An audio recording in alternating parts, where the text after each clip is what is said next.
I always wrote out of a real articulated feeling that what I wanted to do to the reader was to hurt the reader and to also exhilarate the reader at the same time. It's not all a negative thing, but I think the book should be approached with caution by the reader, that the book should be something that's really alive and really dangerous in a lot of ways. You know, like one of those UXBs in World War II. You know, be careful and don't reduce fiction to this kind of intellectual game, because that's not what it's supposed to be about.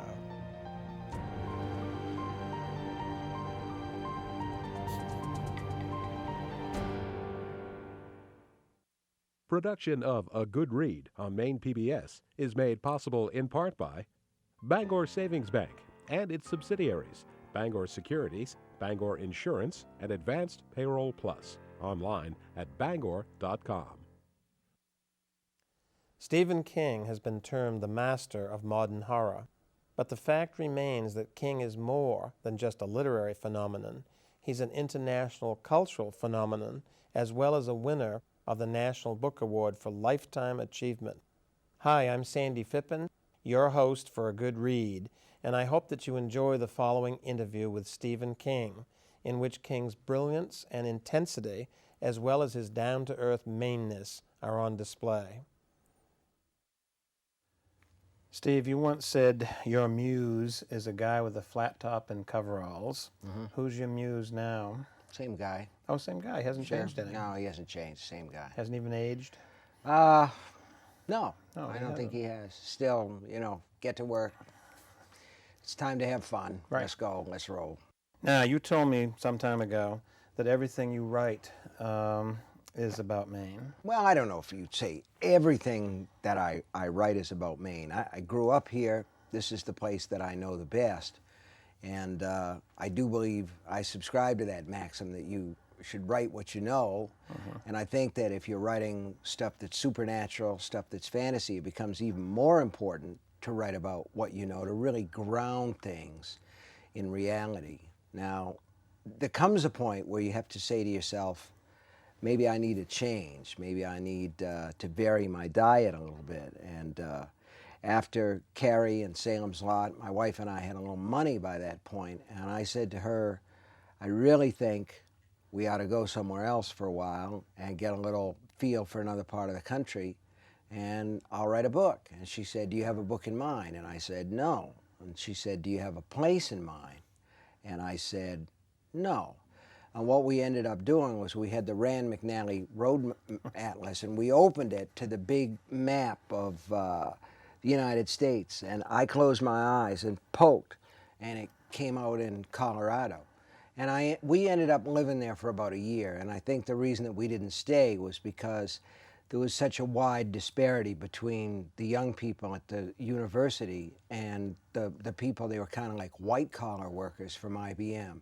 We didn't feel comfortable, and some of that is the Maine that you take with you. It didn't feel the same. And when I look back on the Colorado books, there's The Shining, there's The Stand, those are the two main ones, I still see in the characters the sensibility, the kind of Maine working class people that I grew up with. They're in Colorado, but I really took my Maine with me. So, and don't, you know, by starting out and saying your postulate was wrong, I've come around to say probably it's right. You carry your place with you where you go. You also said, I don't believe in Maine literature. No, I still don't. And because I still don't. And could you talk about that a little bit? It's like it's American literature. Well, all labels are you bad. know, we talk a little bit about local color. And if you were to ask me to pick out a number of stories that were local color, I could find a couple. The Reach is one that I think of as local color. There's a short story called Uncle Otto's Truck. And used to be when we would go through Sweden, Maine to Lovell, there was a truck, this old truck sitting on one side of the road, and I used to call it the Black Point Road Memorial Tourist Truck because it just looked right there. It had the mountains in the background, and you could imagine people stopping and taking pictures. And I asked somebody about it finally at the local diner, and the guy said, you know, he's a funny man. He had a little tiny house right across the road, and the waitress said, he says that he has to keep an eye on that truck because it's creeping up on him all the time. And I thought, that's wonderful. I got to write a story about that. In the end, you say to yourself, really, what am I interested in here? Am I interested in plot, or am I interested in scenery? And the answer is, really, I want to tell stories. But you try to be as true as you can. I think you'd agree to this. If you're writing fiction, you try to be as true as you can in every possible way that you can, and that includes the places that you're writing about. Even though you're lying. Even though you're lying, especially because you're lying, you know. It seems to me that Maine people aren't comfortable in too many places. They always want to get home. You must have experienced that in Florida, because now you're living in Florida in the wintertime. Well, Florida, frankly, is too crowded for me, and there's too many people from away. I'm from away when I'm down there. And you get yourself into a funny situation when you go south, when you become a snowbird. You find yourself all of a sudden in a place where it's crammed with tourists in the winter. And if you're in Maine in the summertime, it's crammed with tourists. They're just from different parts of the country. So instead of finding it's 3 months of the year and then the tourists come home, it's 6 or 7 months of the year and you go home because you're the tourist, and you get it. You see what it's like with the shoe on the other foot. Did you move down there after the accident? Is that why you moved down there? We actually had been in Florida 1 or 2 winters before that accident happened, and I guess maybe everything comes back to Maine somehow, because my wife and I both grew up in Maine. Tabby's from Old Town, and I'm from down in the southern part of the state, and we raised our family here. We have 3 kids, and our youngest one, Owen, went to Bangor High School, and when he was done with that, he went to college in New York, and about 2 years into that experience, we looked at each other one day and said, what the hell are we doing here in the wintertime? Why are we freezing our butts off in February and shoveling off the driveway and going down the steps like a couple of old people, which is what we're getting to be? Oh, watch out, there's a patch of ice here, look out for that. Did you put down the salt and the rest of the stuff? And we kind of looked at each other and said, we're wealthy. We're well-to-do. Why are we staying here? And the answer was, just because we always have.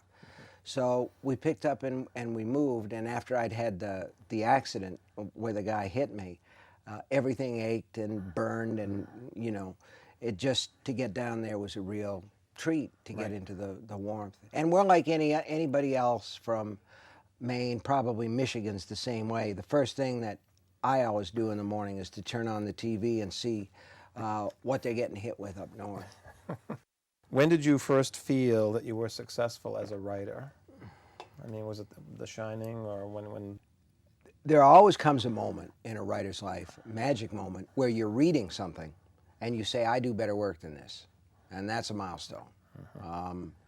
In terms of success, I would say that there was a time, and I've written about this, so beg pardon to anybody who's heard the story before. We'd been down to see my mother. We had 2 small kids. I was working at New Franklin Laundry in Bangor, and I was sending stories out mostly to men's magazines because they would buy. They didn't pay very well, but they paid a hell of a lot better than the $1.65 an hour that I was making at New Franklin. And we came back from a visit downstate, and my daughter was howling her head off. She had an ear infection, and that meant that we needed amoxicillin. We just called it the pink stuff. And it was expensive, and we didn't have the money for it.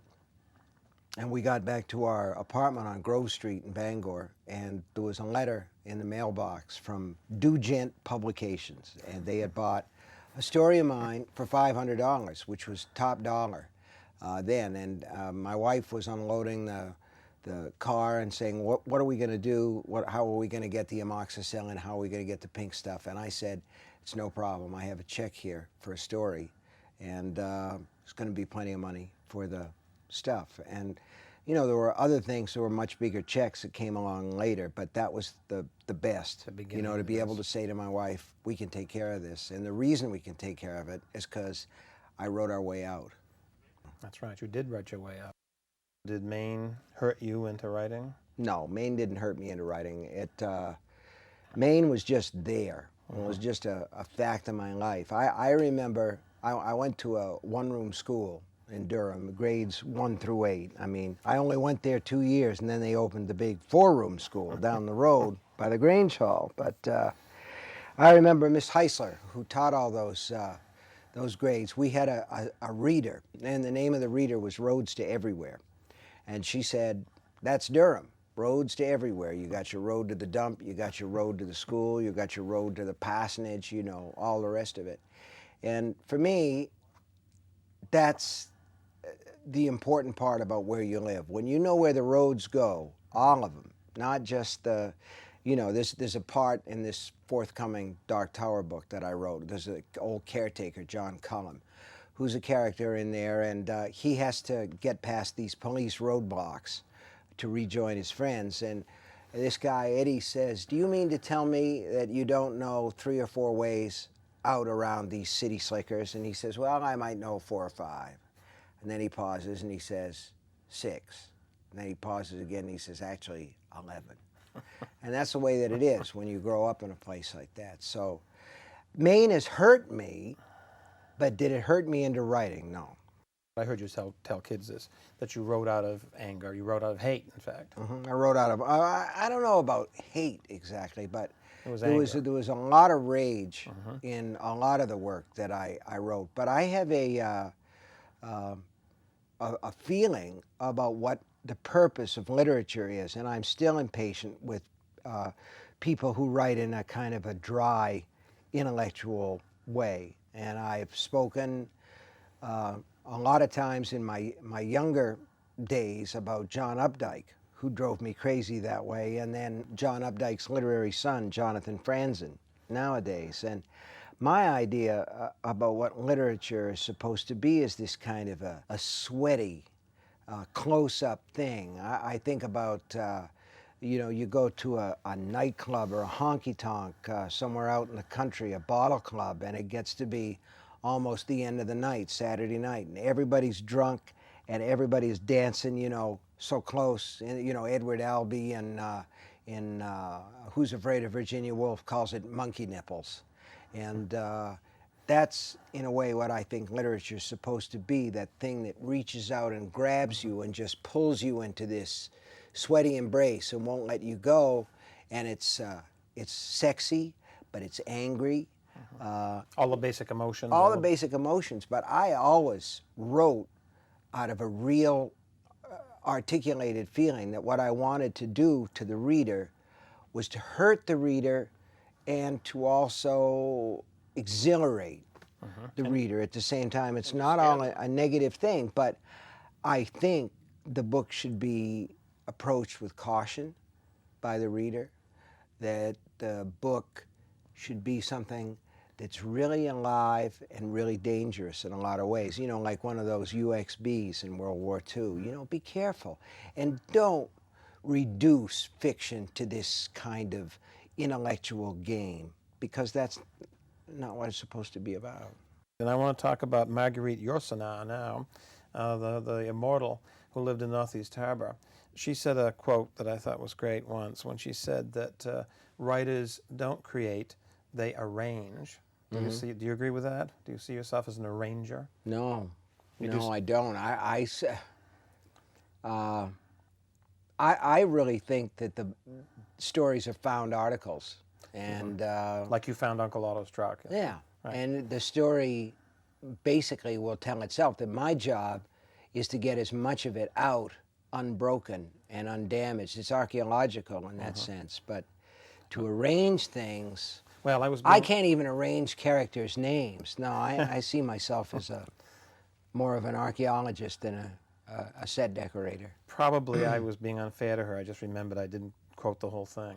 She said that everything is already there. Yeah, everything is there. So you would agree with that? I would agree with that completely, yeah. I do understand that, though. You know, I can think of books that I've written where you see that design, and there's a delight in finding it. I wrote a short novel called Apt Pupil, and just began with a concept. What would happen if a young American boy discovered that a Nazi war criminal was living in his neighborhood. And taking it from there, the story just simply played out before me. And I did start to see a real design where I started to see this boy replicate the evil old man. It was a lot of fun to watch that thing happen. So it's a gruesome story, but it was wonderful fun to write, to watch that design play itself out. In your writing book, which I want to talk at length about on writing, which I think is a wonderful book, incidentally, and should be taught in all the schools. Thank you. I was, with the writing book, what I did, when I turned in the manuscript of that, the editor came back to me, well, the publisher came back and said, well, there's some scatological language in here. There's some barnyard language in here. What do you think about this? It's going to be a problem getting these books, this particular book, in the secondary schools, the high schools, not so much in college if they want to use it. And I said, good. I'd like it to be a little bit of an outlaw text, if it could be, because I think that kids, you know better than I would, you've taught a lot of years, that if you give it to them and say, take this book home, put a book jacket on it, I don't know, Red Riot's book jacket, and you're going to take care of it and give it back at the end of the year, right away they think that's a dumb book. But if it's something that they can't, that they have to go and buy themselves, they take it a little more seriously. Yes, I think you're right about that. That's true. So why news about you quitting writing? Quitting publishing, Well, quitting publishing, whatever because you I've said a lot of what I have to say. I see myself going back and repeating themes and formats, places that I've been before. The story about the writer who is sort of bitten by his own work and crosses the line into fantasy land. And I think that I've done all the major monsters that I ever really wanted to deal with. If those were unresolved conflicts from my childhood, they're pretty nicely resolved, thank you very much. And the other thing is, I've been working off and on since I was about 22 on this series of fantasy novels called The Dark Tower. And while some of the people who read the books are very irritated because they've come slowly compared to my other stuff over a course of years, really my mind never leaves rolling in that other world. And there are a lot of the books that show up in one form or another. There are characters from a lot of the other books that show up in the Gunslinger books. And I knew way back in 1974, the last time that we see Father Callahan at Salem's Lot, he's rolling out of town on a Greyhound bus, maybe rolling into Hartford, and he disappears from the book. And I thought to myself, I have not seen the last of that man. And working on The Wolves of the Kala, the fifth of the Dark Tower books, in 2001, sure enough, he showed up right on schedule, you know, in this other world, and slotted right in where he was supposed to be. Dinky Earnshaw from Everything's Eventual shows up in these books. A lot of different characters from a lot of stories. So in a way, the Dark Tower series was the culmination. It was like putting a bow on top of everything. And it almost seems to me that after that, where I am actually a character in this book, that it's pretty well, you know, that's it. It's all finished. Do you see yourself really, Steve, as a dark man? No. With a good heart? No. I think that everybody has a dark man and a dark woman inside. Right. And one of the things that attracts people to my books or to fiction that's a little bit on the scary side is that it gives you a chance to explore that in relative safety, Right. that side of your character.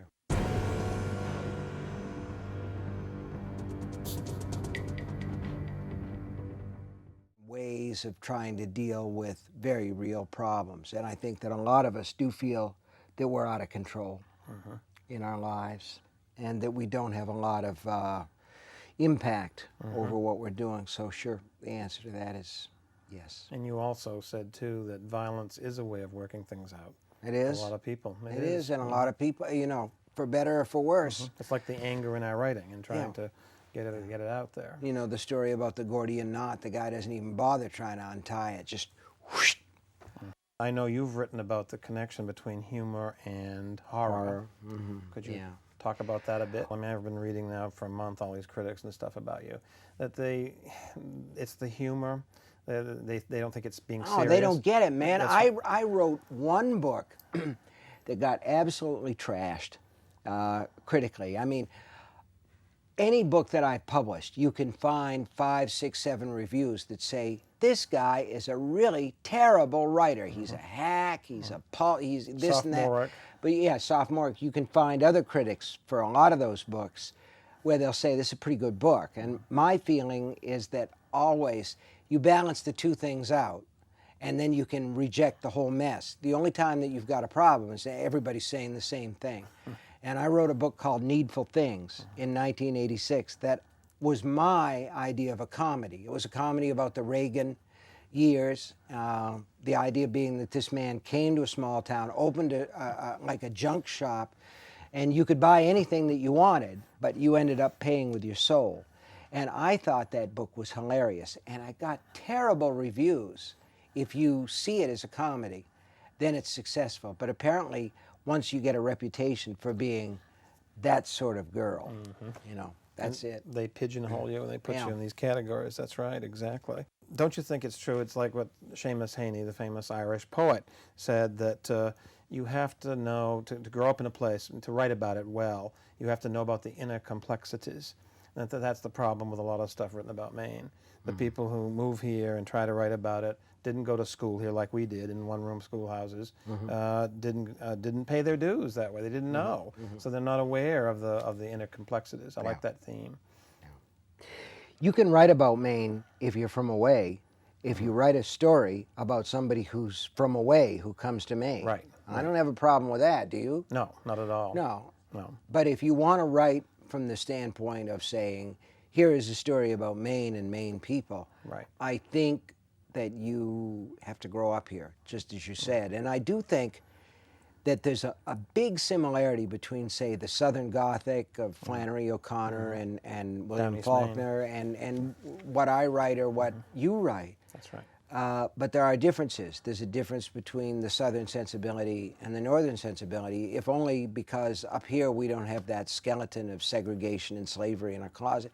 We might have some other ones, you know. We have other It's ones. different in different places, but I do think that one of the reasons that people come to regional fiction is to understand a little better a place that maybe they've only visited, to see the inner heart That's of right. that place. Now, you weren't surprised, for instance, what I was trying to get at is, and I know you know this, the subterranean, unreported Maine, down beneath the lovely little New England towns and so on. There's this other world that goes unreported. I mean, the arsenic poisonings in New Sweden couldn't have surprised you. What a story, though, Yeah, huh? yeah, great What a story. Great yeah. story, yes. Incredible, really. Probably not for the people who No. lost loved ones and stuff, but I understand what you mean. Yes, that's right. That's what I'm That always- goes back, I think, well, you could probably trace it way back to Edward Arlington Robinson and other people, but really, the person who tore the lid off the small New England town was Grace Metalius. Oh, and yes. there was a real reaction Place, yes. to Peyton Place, I think, because it was so sexy and so raw. It wasn't just sex, if you go back and read it. There's insanity, incest, all this other stuff. Raymond Chandler said, writing is an extension of personality. And that's one thing that I wish you'd commented on more in the writing book. You touched upon it, I think. Yeah. I mean, the reason why we can't crank out William Faulkner's and Stephen King's is because you have a certain personality. Yeah, I didn't touch on that in the writing book because I didn't think of it. You know, a lot of times we give big, complicated, you know, educated sounding answers, but the fact is, when I wrote the second half of that book, I was recuperating from this accident, and I'm not trying to lay it off on that, but there were a lot of things. First of all, the book on writing, I thought it would be a snap, a breeze, a walk in the park. Wasn't. It was hard. It was surprisingly hard, a lot harder than I thought it was going to be. And when I finished it, and the book is like this thick, and you know, if you've seen it and The Stand, this thick, I thought, is this really all you have to say about the art and craft in writing? And apparently it was. But I do believe that writing is an extension of personality, and makes me think of Paul McCartney saying to John Lennon at some point after the Beatles became famous, he said, wouldn't it be great to start all over again, to go out and play as Morris and the Masked Men? We could go on stage wearing masks, and we could play, you know, gigs in small clubs and that sort of thing. And And John Lennon laughed at him and said, they'd know it was you, mate, as soon as you played the first chord. They'd recognize your style of play, and they'd recognize your voice. And I have some experience with that. I wrote a number of books under the name Richard Bachman just to see what would happen. They were done as paperback originals. There were 3. And then I did a book called Thinner that was done as a hardcover. And when I got out there, people sampled the style. And I started to get letters through the publisher addressed to Richard Bachman saying, geez, you write just like Stephen King.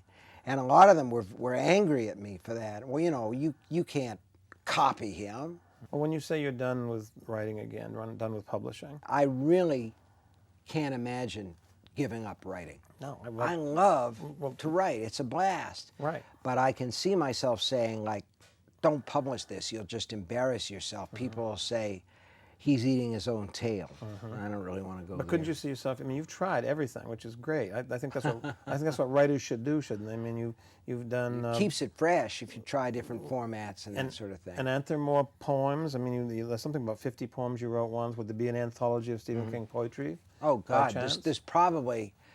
There are probably 500, 600 poems that I have in different places. So I love poetry, and I've written a bunch of it, but it's not very good. But still, I could see that being a book. And what about a travel book? I mean, you've traveled around I'm the doing world. a play with John Mellencamp. It's a musical. He came to me with an idea that he'd actually culled out of True Detective magazines. He's from Indiana, and he found a crime, what we would call a crime passionnel, from the 40s, where 2 brothers had had a falling out over a girl, and one of them had been killed. And I don't want to go into details because that's the story. And he said, you know, I would love to write the music for this if you wanted to try the book. And I said, yes, okay, let's try that. And I haven't gotten around to it yet, but I've written like a 67-page treatment. I'm ready to sit down and do it. Other things intervened. But the reason I said yes was because the subject matter buzzed me. It turned my dials, but also because it was something that I hadn't tried before. And if you're only going to get to go to the dance once, you ought to do more than just the box step waltz. You ought to try some of these other things. So that's what I'm doing. A number of years ago, you told me that you were writing a script for Steven Spielberg. Whatever happened to that? You never forget anything. No, I got Sandy Phippen never forgets anything. Along with the police. No. Yeah, Sandy knows everything, just like the police. Steven Spielberg and I have tried to work together, I think 3 times. There's The Talisman, there was Poltergeist, and there was some kind of an original deal. I don't remember what that was. But it's always been a case of 2 strong, creative personalities. And Steven Spielberg is an extremely intelligent man, and he is just fiercely creative. Wherever you go with Steven, unless you're very, very quick, Steven is 2 steps ahead of you. He's like Michael Jordan to the basket almost. I don't want to say Michael Jordan. I want to say Scottie Pippen, I think. Somebody who's little and quick, and they have always got you boxed out, sucker, you know? And I'm not that fast, but I've been writing for 30 years, and I've gotten used to having my own way. And we have a plaque in our garage that says, if you're not the lead dog, the view never changes. And I think that's basically the problem. It was always a question about who was going to be the lead dog. So we haven't made it work yet, but you know, maybe we will. Did you have anything to do with the play on Broadway of Carrie? There was a musical of Carrie. No. You didn't do that. The only thing that I had to do with that was saying yes, saying okay, I'm willing to let you do that. And again, it's the same thing. It's curiosity. I have a thing that I call the dollar deal. My accountant will roll his eyes and probably pull his hair out because I mentioned it. But basically, people write me letters and say, can I make a student film out of X, Y, or Z? And generally speaking, if nobody has the film rights to X, Y, and Z. I just had a kid come to me before we started this interview, a letter that my assistant gave me, saying he wanted to make a student film out of Secret Window, Secret Garden, and they're now filming that. And so for legal reasons, they have to tell this kid no. But if they're not under contract with somebody, I will say to them, yeah, you can make a film out of it. You can make your student film, but you can't do it for profit. You got to pay me $1, and you've got to send me a copy of the finished film on a DVD or a videotape. Fair enough. That's Yeah, right.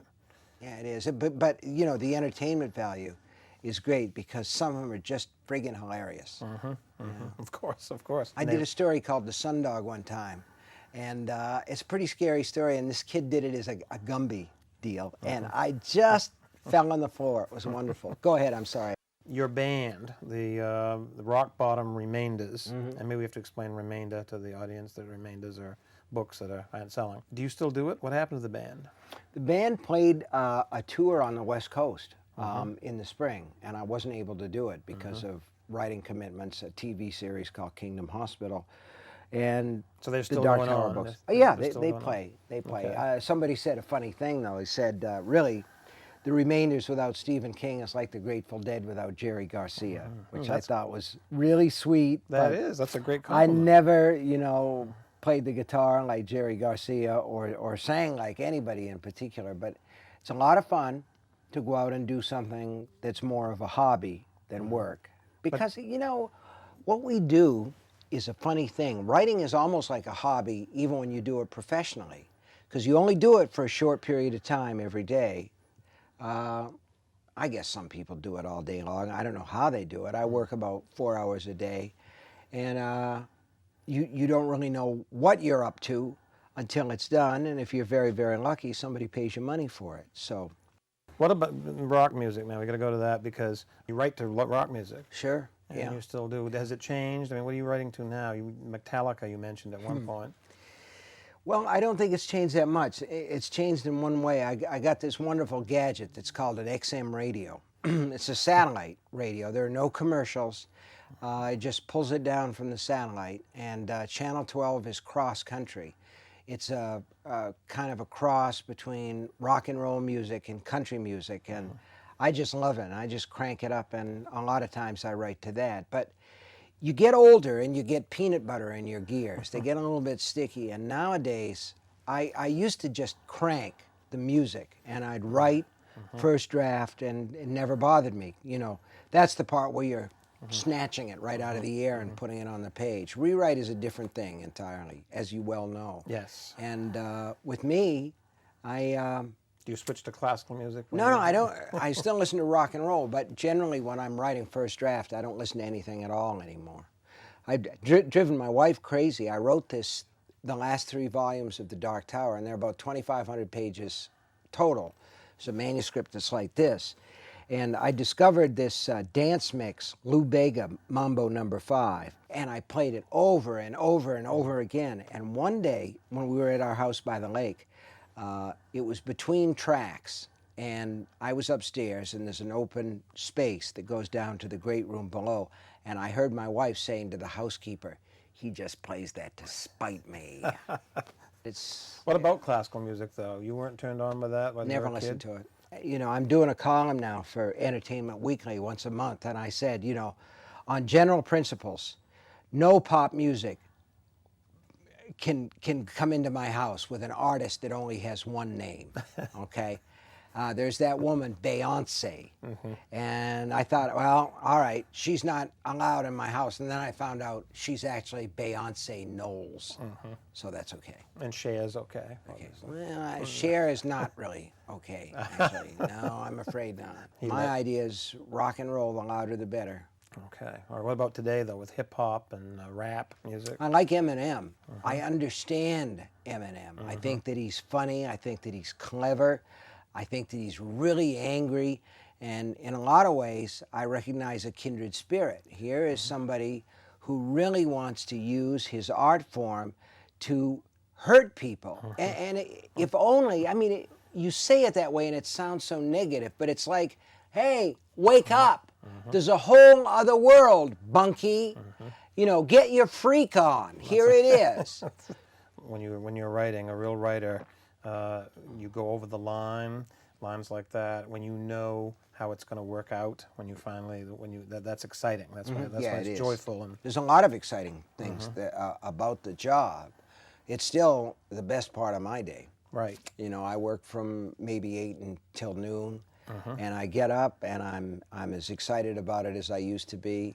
I made friends with Evan Hunter, who writes under the name Ed McBain, last year. He's also a boy from the Northeast who kind of fled down to Florida, and he's down there winters, and he's in his mid-80s now. And I said, and he's written, you know, people call me prolific. This guy's written maybe 150 novels, and they're good. They're not like John Creasy, who wrote 400, but they're not very good books. And I said to Evan, do you still like it? And he said, I love it. You know, so that's something that doesn't wear out. The Amish have a thing that they say, kiss and don't last, cook and do. You know, and it's to some extent, it's true that writing lasts too. One of the reasons Stephen King's writings will last is because he understands small towns. He grew up poor in Maine and has a good sense of community that is innate. Many big city critics don't seem to understand or fully appreciate this, and how the fragile balance of life in a small town can be easily upset by any kind of intrusion from away. King, a gifted writer with a good heart, does understand deeply, and it's this sense of community that runs through all his work. For a good read, I'm Sandy Phippen. Can you see this on your camera? Moth magazine. This goes back to sold this in Pat's Pizza with George MacLeod. When you were a kid, the Moth magazine at the University of Maine, Yeah. your poems, your 3 poems, Right. you had The Dark Man was Right. the first poem. Here it is, The Dark Man. Right. I have stridden the fuming way of sun-hammered tracks and smashed cinders. I have ridden rails and burned sterno in the gantry silence of hobo jungles. I am a dark man. I have ridden rails and passed the smuggery of desperate houses with counterfeit chimneys, and heard from the outside the inside clink of cocktail ice, while closed doors broke the world, and over it all a savage sickle moon that bummed my eyes with bones of light. And it ends by saying, and a sign to those who creep in fixed ways, I am a dark man.